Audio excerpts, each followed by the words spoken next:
Welcome to another exciting episode of Humanity 8.0, a podcast where we talk about our post-truth present and our transhuman future, with the aim of sketching out the outlines of what awaits us in the years and the decades ahead of us. This podcast is brought to you by Rocos. Companies with limited IT budgets and personnel can now get the same cybersecurity protection as big enterprises. Rocos' Secure Access Service Edge, SASE solution, with zero trust, provides enterprise-grade comprehensive cybersecurity so that you can focus on your business. For more, please visit www.rocos.com. That's ROQOS.com. And now, here's your host, Dr. Ahmed Bouzid, founder and CEO of Witlingo.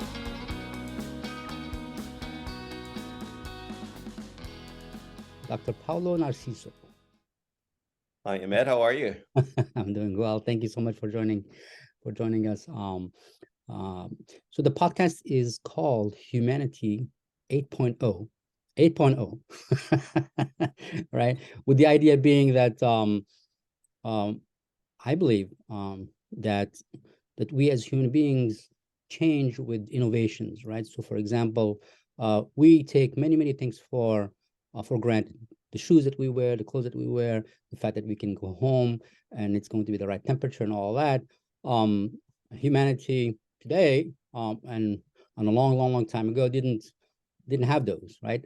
So that human being is different from us in some important ways. Of course, there's a running theme, of course, of humanity, but that's why I think, for example, with the Industrial Revolution, there was a new humanity. With the arrival of the internet and another new humanity. So I just wanted to give that context as to why the 8.0 is there. And I believe that right now we're on the cusp of another iteration. And so that's why I reached out to you. Now, you are a really interesting person in the following way. Well, I'd like to know. Okay, let me reveal.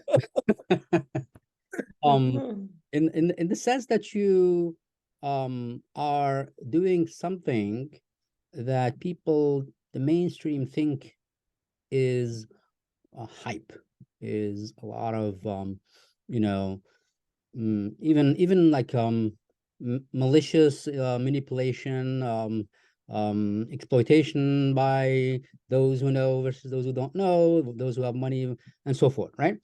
Now, so you're not only dabbling, but doing some serious stuff there.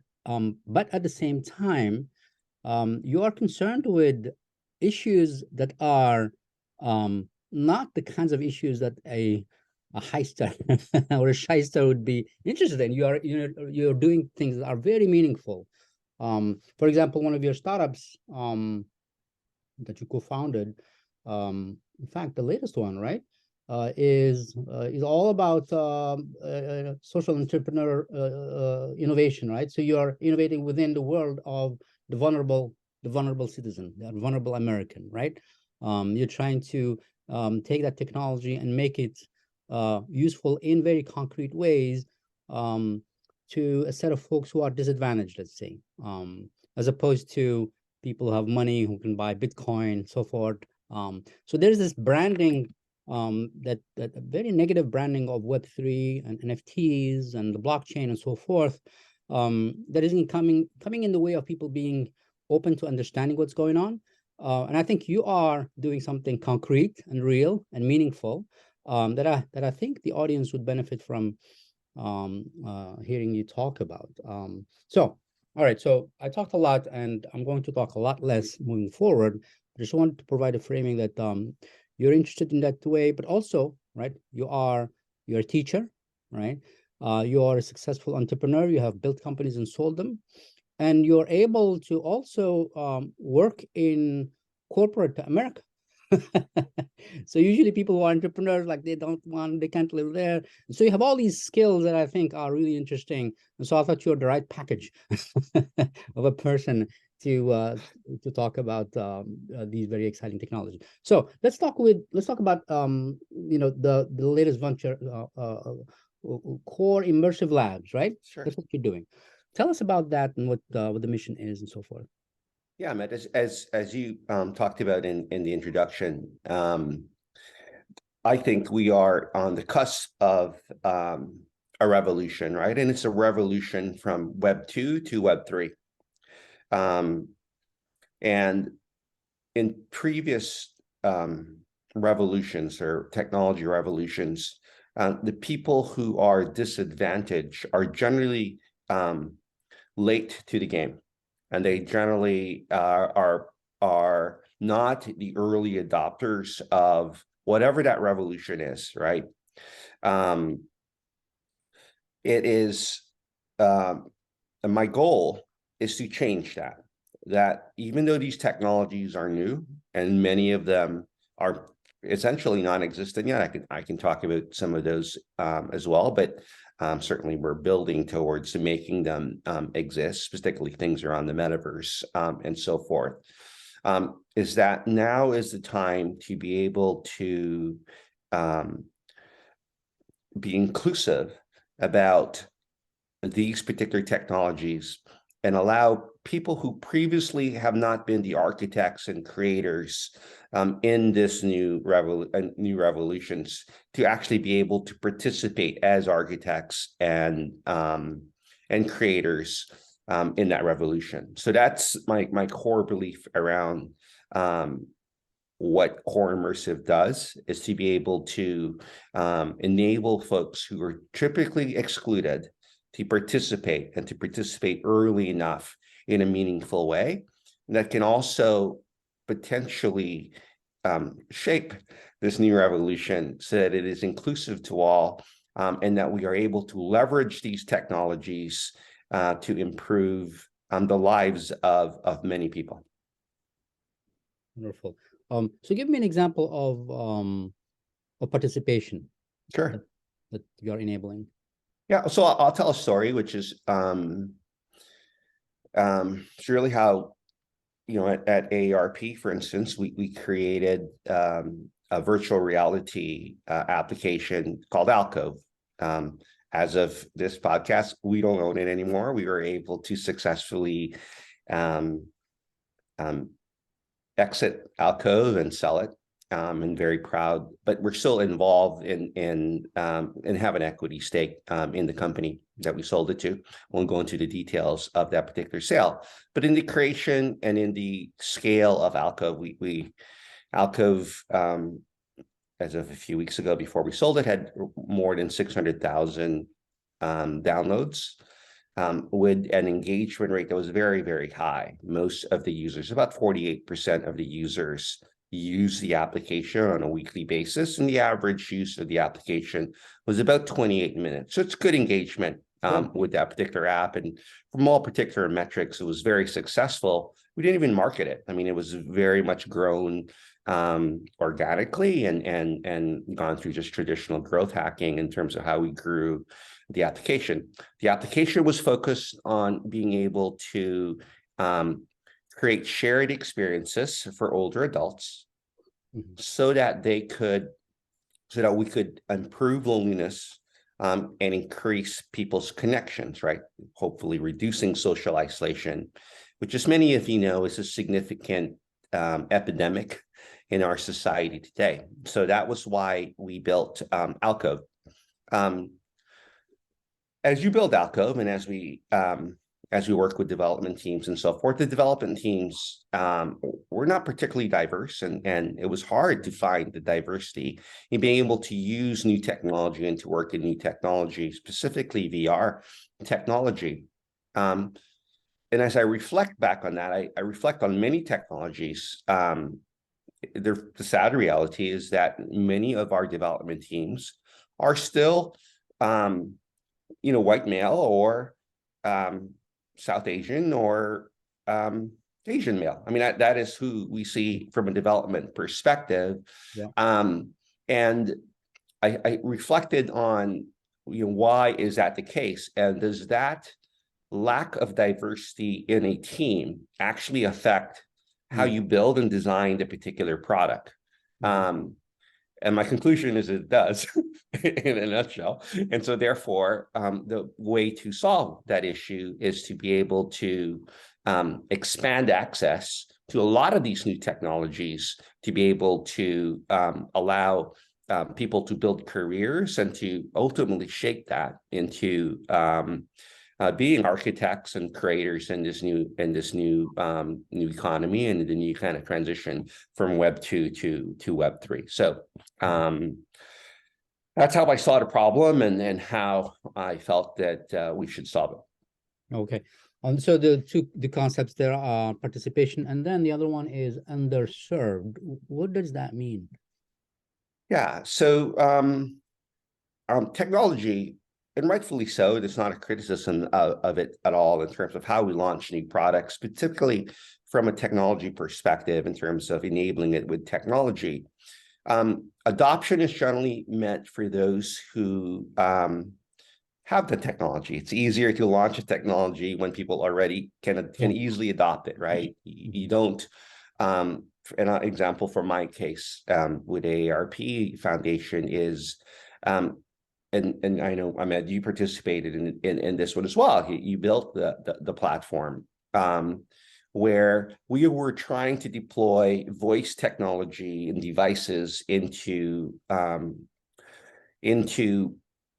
independent living facilities for low-income Americans.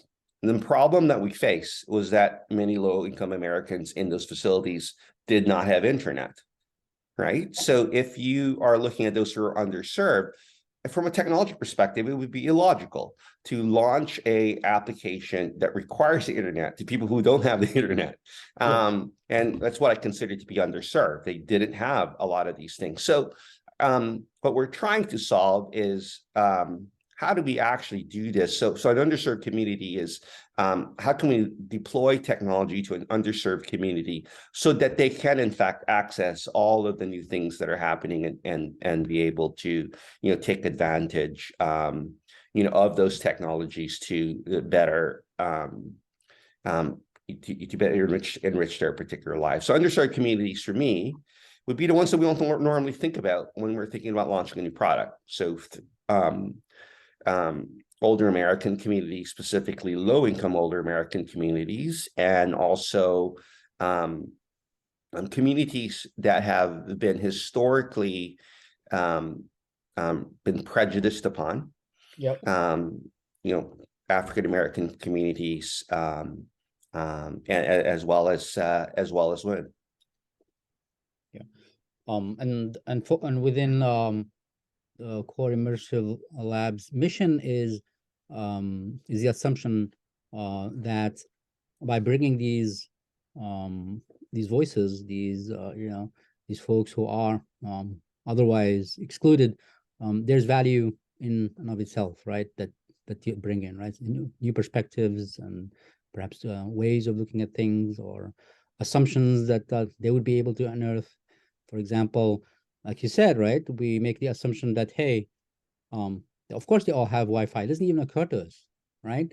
And if we had a voice like way early on, perhaps in the project, that could have been surfaced immediately. Okay, you guys are assuming that there is, right? Things like that. Yeah, absolutely. And it's the bottom line is better design, right? We want to design products and launch products that are well designed. And you do that by human-centered design is really the discipline that allows you to do that. We're taking it a step further, taking it to become equity-centered design, right? Where it isn't just I want your opinion on whether a product works or doesn't work for you. Give me your feedback on your interface, but design it with me, right? And allow me to be able to share the power with you versus, and really in a shared power situation versus, yeah, you're a user and, obviously your feedback's important, but at the end of the day, I'll make the decisions exactly how this product actually is going to work, right? So that's the approach we're taking. Wonderful. Okay, so social isolation is a concrete problem. We know that it's not only a concrete problem, but it's a serious problem for those who are afflicted with it. One can even look at it as a disease, perhaps, right? As if you were consuming some substance that was detrimental to you, right? And so that's a great example that perhaps we can latch on to to start having the folks who just completely dismiss any talk about metaverse or Web3, blockchain, or any of that as just so much hooey, right? Or worse, right? So maybe we can dig into that and say, okay, so number one, if you're not aware, social isolation is a big problem, right? And number two, here's how this technology, let's say VR, or voice, whatever, can solve it, right? Can we take perhaps the metaverse, which is right now this big word that people use to usually say stuff they don't really completely understand, right? How would you convince someone to start thinking about the metaverse and VR in a positive way by giving them a specific example that is that's solving a specific problem? I'm giving you social isolation as potential one of those. Yeah. So, boy, the metaverse is a tough one because it technically, when it doesn't exist, right? It's still things that people obviously talked about. It's not new. I mean, people have talked about the metaverse for a very long time. I think Neil Stephenson's novel, I think it was called Snow Crash. Yeah, Snow Crash, right? But in the 70s, the early 70s, kind of had this dystopian sci-fi thing, right? Where you're walking through this street and then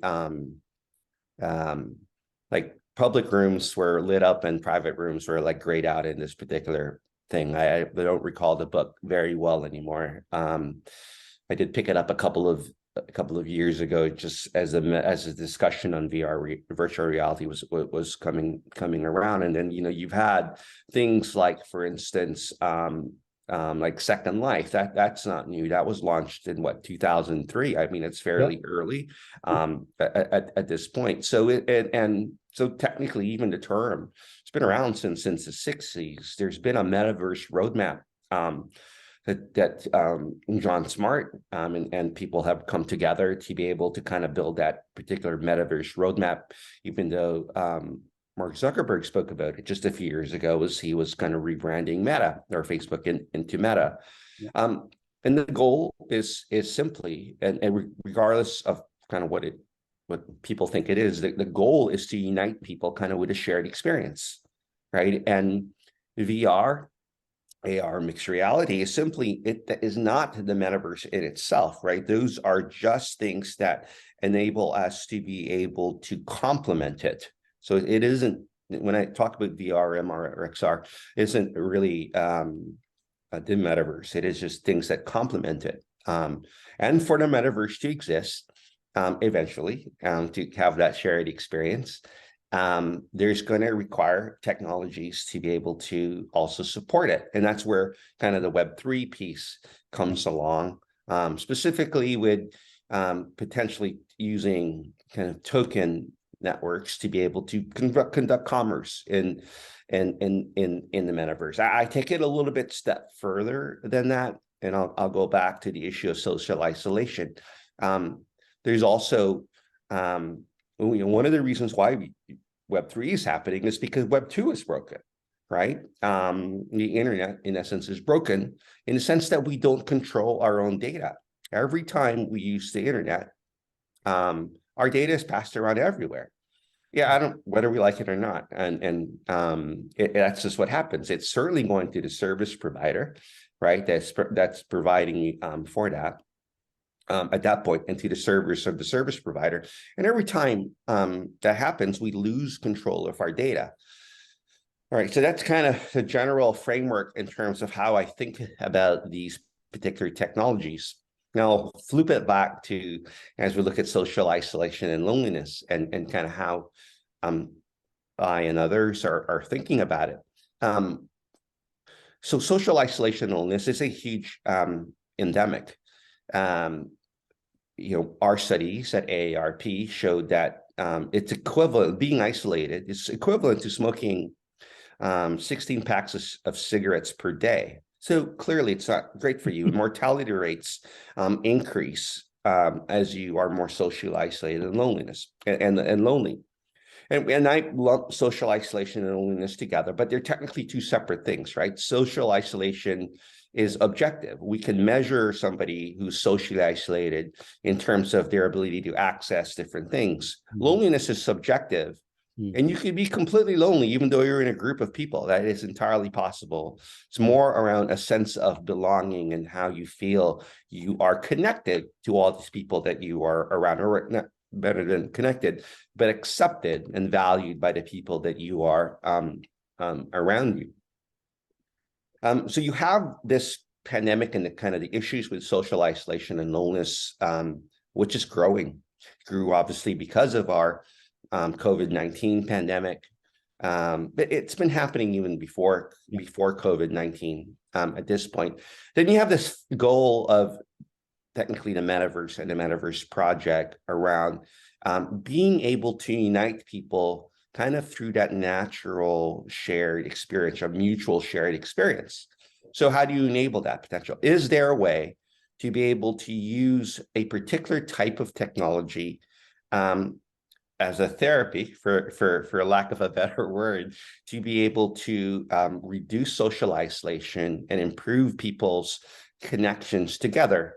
So one of the beauties of XR, XR is just a term for, mixed reality, AR and VR, just trying to combine it together, is that there is evidence, scientific evidence and medical evidence in the use of VR technology as a therapeutic, right?